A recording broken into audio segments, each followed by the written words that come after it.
ఇప్పుడు కాలసర్ప దోషం అని అంటాం. ఆ తర్వాత గురుచండాల దోషము అంటాం. పితృదోషము అని అంటాం. ఇవన్నీ రకరకాల దోషాలు ఉంటాయి కదా. ఈ దోషాలు పోవడానికి రావి చెట్టు ఉంది కదా, ఆ రావి చెట్టు దగ్గర ప్రొద్దున 5 నుంచి 6 గంటల లోపే వెళ్ళి తలతో స్నానం చేసి తడి వస్త్రాలతో కొంచెం బొట్టు నుదుర పెట్టుకోవాలి. బొట్టు లేకుండా మళ్ళీ తడి వస్త్రాలతో చేస్తే అది వేరే అవుతుంది. కొంచెం తడి వస్త్రాలు అంటే కొంచెం నీళ్లు కారద్దు, కొంచెం మడిగా ఉంటాయి అన్నట్టు తడి వస్త్రాలు, తడి పొడి.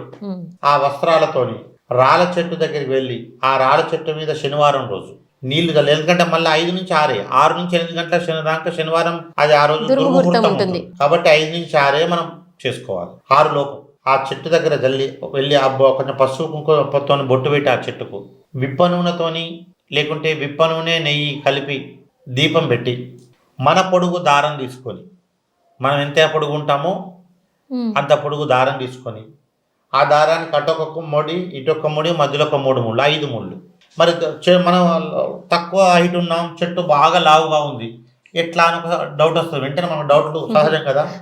అప్పుడు 3 అంతలు 2 అంతలు కానీ 3 అంతలు కానీ తీసుకొని, మనకు 2 అంతలు కానీ మనకు 3 అంతలు కానీ తీసుకొని ఆ దారానికి అటు చివర ఇటు చివర మధ్యలో 3 ముళ్ళు వేసుకొని ఆ దారానికి అంతా పసుపు రాసి కుంకుమ బొట్టు పెట్టి ఆ చెట్టుకు కట్టాలి. అందరూ రావి చెట్టుకు దారం కడతారు కదా, చెట్టు కట్టి